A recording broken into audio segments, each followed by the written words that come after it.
is Samford's cutting-edge news source, bringing you Sheryl and Crow's updated forecast, the latest scores and highlights in sports from and events, and news on campus, community, and nation, with Jerry Shore and Julie Smith. This is Channel 37 Media. Welcome to 37 News. I'm Jared Scholl. And I'm Julie Smith. Thanks for joining us. One of the world's most powerful leaders of the 1990s spoke last night at the annual Percy Ratliff Lecture Series. Haddon Smith has the story. A British invasion of a different kind hit the right soil last night. Former British Prime Minister John Major spoke to students and the community about the future of the global economy.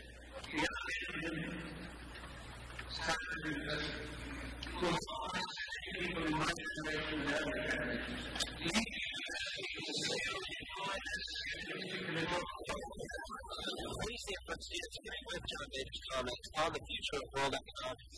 Here's what some of tomorrow's leaders had to say. I'm not afraid of change. I'm not afraid of staying competitive. And that's really applies not just for the community, but also for innovation and to succeed in this economy. 7 political science majors were selected to have tea with Major prior to the speech. They say they were honored to meet the former world leader.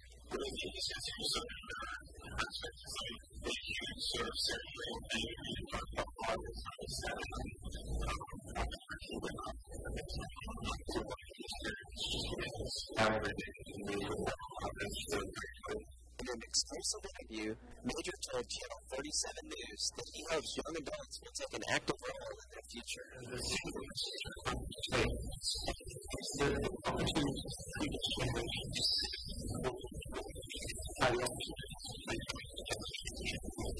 For Channel 37 News, I'm Haddon Smith. The speaker series continues tomorrow night in Green Chapel. Debbie Morris, the victim of the film Dead Man Walking, will be speaking at 6:30. The subject of rape hits close to home, especially after the recent attacks at Tuscaloosa and UAB. That's right, Julie. Although sometimes Samford campus may seem like it's not the real world, there's no escaping the possibility that a student could fall victim to rape. Angela Dalton has more on how you can avoid becoming a statistic. Recently, shocking reports of rape at the University of Alabama at Tuscaloosa and UAB have caught the attention of Samford students and security alike. Associate Dean of Students, David Nichols, assures students that campus safety is doing its best to prevent such a crime from entering the gates. We have several measures in place that make Samford a relatively safe campus. The fact that we close campus at night to vehicular traffic, except coming through one gate and coming through. Campus safety has been working to keep crime off of campus. But is it working? Here's what some Samford students have to say. Maybe we could put more phones out. The lights going out up here, something should be done about that. The responsibility of crime prevention lies not only on campus safety, but students as well. If you're feeling safe walking across campus, then all you have to do is go to campus safety and they'll take you where you want to go, because I have before. Campus Safety plans to improve on security by adding surveillance cameras in parking lots by next fall. For Channel 37 News, this is Angela Dalton. In touch with Campus Safety at any time, you can contact them at 2020. National news, there's good news for convicted murderer Louise Woodward. Last week, a jury convicted Woodward of second-degree murder, which has a maximum sentence of life in prison. But on Monday, the judge decreased the charge, and Woodward served only 279 days in prison, time already served. The radically reversed decision shocked and shattered Matthew's family, but the friends and family of Woodward cheered when the decision was announced. Woodward did make a statement toward the Eapen family after her release from prison, saying, "I pray that further investigation into the scientific evidence convinces the Eapen family I did their son no harm." In honor of Veterans Day, a small town in Virginia paid tribute to war veterans by breaking ground on an 88-acre memorial that will house a 10-acre monument. For the second time in 53 years, the small town of Bedford, Virginia, joins together to show their pride and loyalty toward their nation. Today, Bedford broke ground on the new National D-Day Memorial Foundation, and 800 people gathered to witness it. Bedford lost more men per capita than any other community in the United States. Out of 35 soldiers, 19 died in the first 15 minutes of the invasion of Normandy. The foundation will house a 10-acre monument, an education center, and a 16-foot-high story wall to tell future generations of the story. The Samford kicked off homecoming week by painting the town red and blue. Samford alumni set up early Saturday to support their alma mater. Despite the freezing cold weather and rain, many attended the football game. Samford didn't let their fans down as they went on to defeat the Elon Fighting Christians. At halftime, the band entertained the crowd with musical selections from Sandy Patty and the movie Independence Day. After the band's performance, an interpreter was crowned homecoming king, and Bill Sterling was crowned king. Many students went on to celebrate the Bulldogs' victory that evening at the Vestavia Hills Country Club, where the homecoming ball was held. The new director in the Student Health Services has arrived just in time for cold season. Haddon Smith has more. As the hoops change and temperatures drop, the flu and the common cold become a part of the season. While Dr. Morgan may not be around to serve chicken noodle soup, students don't have to be left out in the cold. Many students choose to take care of themselves when they're feeling under the weather. However, Samford University offers an alternative for those seeking a second opinion. Meet Laura Shelton. She was hired as the new director of Student Health Services earlier this month. Well, I'm a family nurse practitioner, so that means that I can see the students and I can make a diagnosis and treat them, and I can write prescriptions. So are students taking advantage of the free service being offered on campus? I don't really go to doctors very often. I probably go to a doctor off campus. I went to the Student Health Services last year. I had a bad ankle, which is sort of different, but I went and she looked at it and she was able to refer me to another doctor. Health Services is located behind Pittman Hall, and Shelton says they see 20 to 30 students a day this time of year. For Channel 37 News, this is Haddon Smith. Shelton replaces Brenda Williams as director. Dean Franklin said that only 4 residents of Samford dormitories have moved out, including the one student that withdrew. We're many are waiting to see if the improved retention rate is connected to the new curriculum. English Professor David Chapman says that although the first semester of the new curriculum called Connexus has gone well, it's still too early to tell if there's a connection. Channel 37 News has learned, however, that there is mixed emotions from the students about the new academic format. I guess just one problem that a lot of my friends are having when thinking about transferring is that those courses are transferred to the major universities. So they're, all worried about that and spend so much time and effort and money taking these courses and they won't transfer if they want to go somewhere else. The cost of the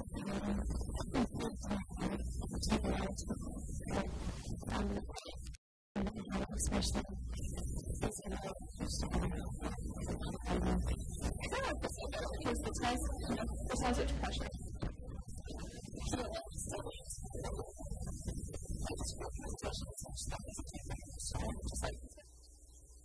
Says that the faculty will soon be reviewing student evaluations of the curriculum to make improvements for the future.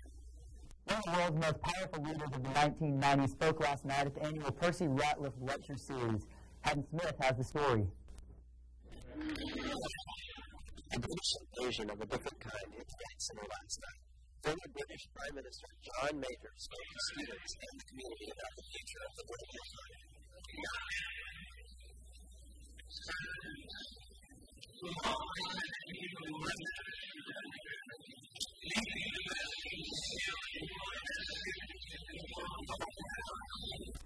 Many Samford students agree with what Major said on the future of world economics. And here's what some of them had to say. I'm not afraid of change, I'm not afraid of staying competitive. And that's really it applies not just for the community, but for myself. It's a mission is to succeed. 7 political science majors were selected to have tea with Major prior to the speech. They say they were honored to meet the former world leader. Aspects of some huge sort of ceremonial thing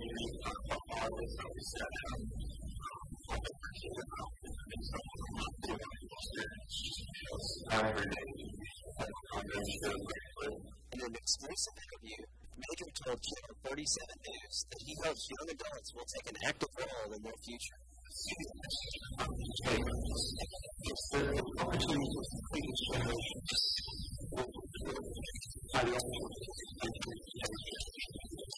For Channel 37 News, I'm Haddon Smith. The speaker series continues tomorrow night in Reed Chapel. Debbie Morris, the victim of the film Dead Man Walking, will be speaking at 6:30. A message from the National Rehabilitation Hospital. Hi, and welcome to Samford's award-winning newscast, bringing you up-to-the-minute weekly forecast with Matthew Porter, the latest scores and highlights in sports from Amanda Backus, today's entertainment review with Haddon Smith, and news from around the campus, community, and nation with your anchors Scarlett Little and Nathan Lott. This is Channel 37 News. Welcome to Channel 37 News. I'm Nathan Lott. And I'm Scarlett Little. Thanks for joining us.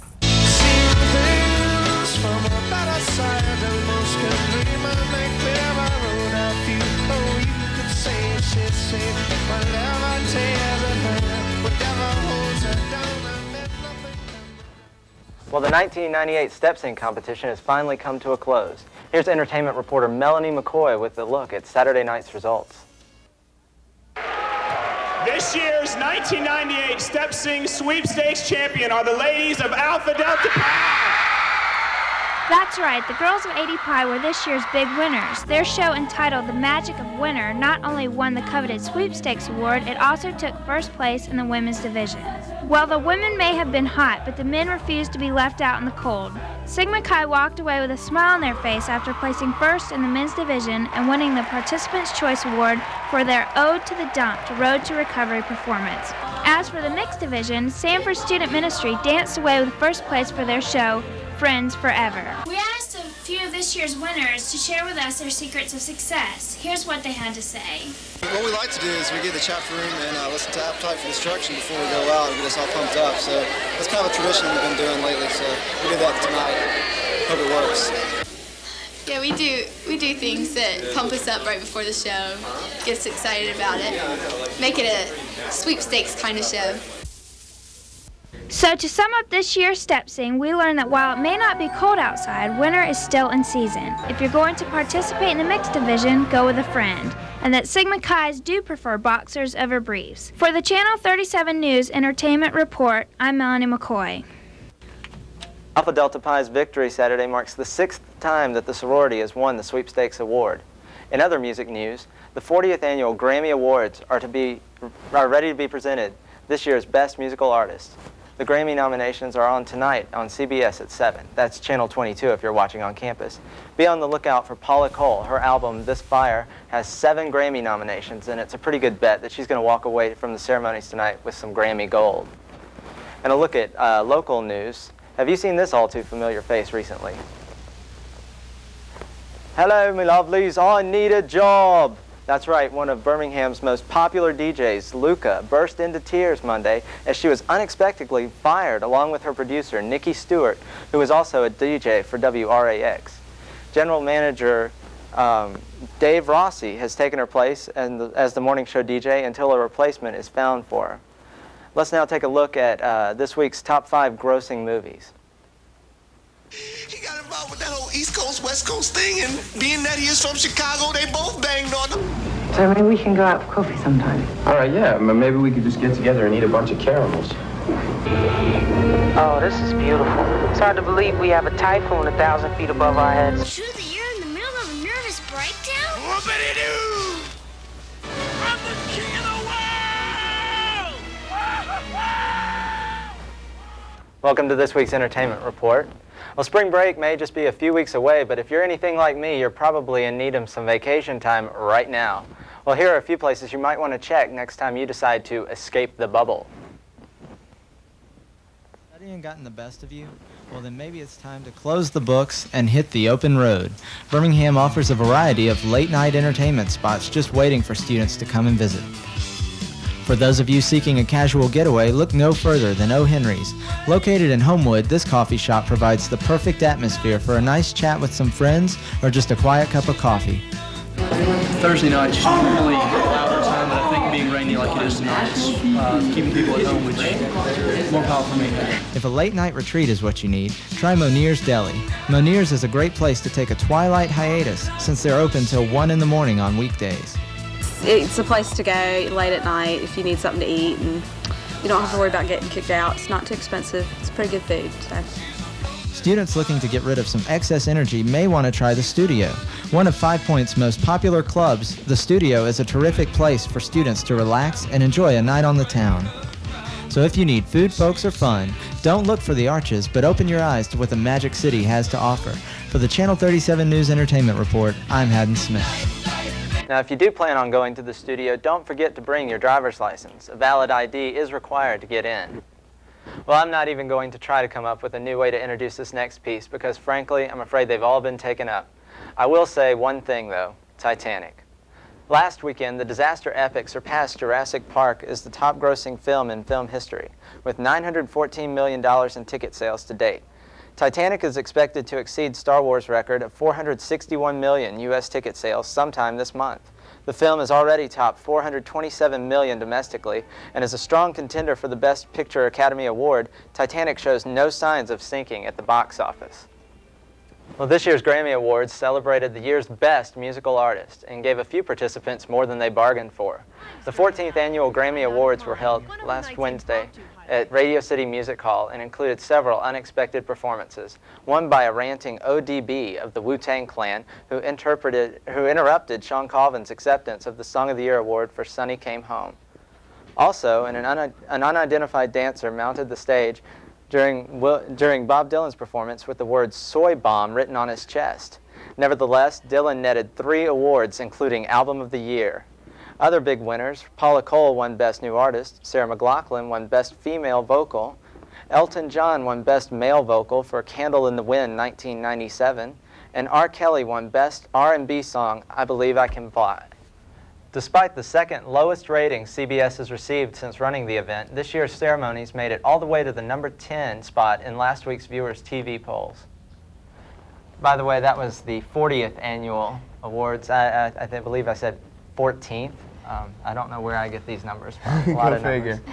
Great. I'd be the luckiest guy alive if that did it for me. Found this in his hotel room. Must we reproduce Mr. Murdoch's memories again? I went on a date last week. How'd it go? It was good. You going out again? I don't know. Why not? Haven't called her. Christ, you're an amateur. Are you thinking of leaving Glenn for the wedding singer? I saw that in the Nickelodeon once and I always wanted to do it.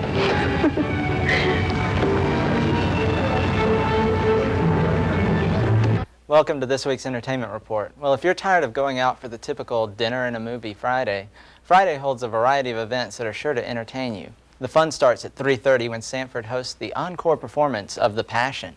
If you missed last month's presentation, then you definitely don't want to miss it again.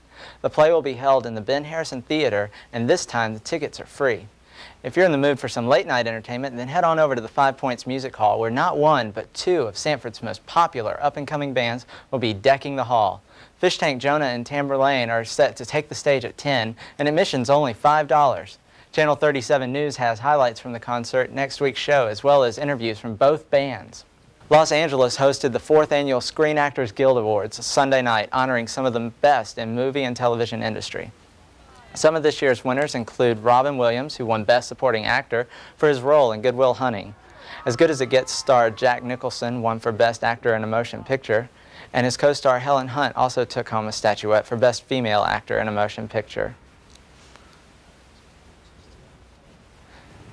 For Best Supporting Female Actor, typically called actress, LA Confidential's Kim Basinger and Titanic's Gloria Stewart both tied. One of the most surprising winners had to be The Full Monty, the British comedy that took the Outstanding Cast Performance Award, which is the equivalent of Best Picture Award. Elizabeth Taylor, who is still recovering from a back injury, was honored with the Lifetime Achievement Award, which was accepted on her behalf by her good friend Gregory Peck. Some of the television winners included Seinfeld for Best Ensemble Comedy in a Series and ER for Best Ensemble Comedy in a Drama Series. Well, that's a look at the entertainment. Let's take a look at this week's top 5. Sorry.